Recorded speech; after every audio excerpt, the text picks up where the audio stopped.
கல்யாண பொண்ணு வாமா. என்ன திடுதிப்புன்னு வீட்டுக்கு வந்திருக்க? என்ன விஷயம்? அதான் எனக்கு 2 மணிக்கு வீட்டுக்கு வர சொல்லி மெசேஜ் பண்ணிருந்தாங்க. ஓஹோ அப்படியா? சரிமா உள்ள போய் பாரு. மாமா கொஞ்சம் நான் சொல்றத கேளுங்க. காலையில நான் ஏதோ புத்தி கெட்டு போய் ஓகேன்னு சொல்லிட்டேன். நீங்களும் அதை நம்பி வந்துட்டீங்க. எனக்கு என்னமோ நம்ம பண்றது தப்புன்னு தோணுது மாமா. தாமரை, நீங்க உங்க ரூமுக்கு போயிடுங்க மாமா. இது வேணும் மாமா. எங்க அம்மா, அக்கா, அந்த ஐஸ்வர்யா எல்லாரும் பார்லர் போயிருக்காங்க. வரத்துக்கு எப்படியும் ராத்திரி ஆயிடும்.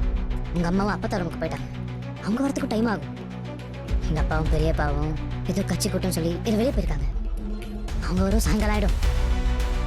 சீதனும் நடேசனும் யாருமே இப்ப வீட்டுல கூட இல்லை. நீயும் நானும் மட்டும் இந்த தனியார் ரூம்ல இருக்கோம். உங்ககிட்ட எனக்கு இல்லாத ஒரு இப்படி எல்லாம் பேசாதீங்க மாமா. இன்னும் 2 நாள்ல உங்களுக்கு வேற ஒருத்தவங்களோட கல்யாணம். அது வேற இது வேற தான். மாமா என்ன மாமா பண்றீங்க? இன்னும் 2 நாள்ல உங்களுக்கு கல்யாணம்.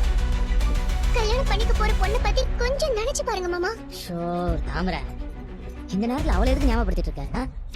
நான் நல்ல மூட்ல இருக்கும் போது அவளை போய் ஞாபகப்படுத்துற பத்தியா? பாரு, நான் ஒண்ணு மட்டும் சொல்றேன். இந்த உலகத்துல நான் யார கல்யாணம் பண்ணாலும் ஒண்ணு ஒரு ஓரமா காதலிச்சுக்கிட்டே இருப்பேன் தாமரை.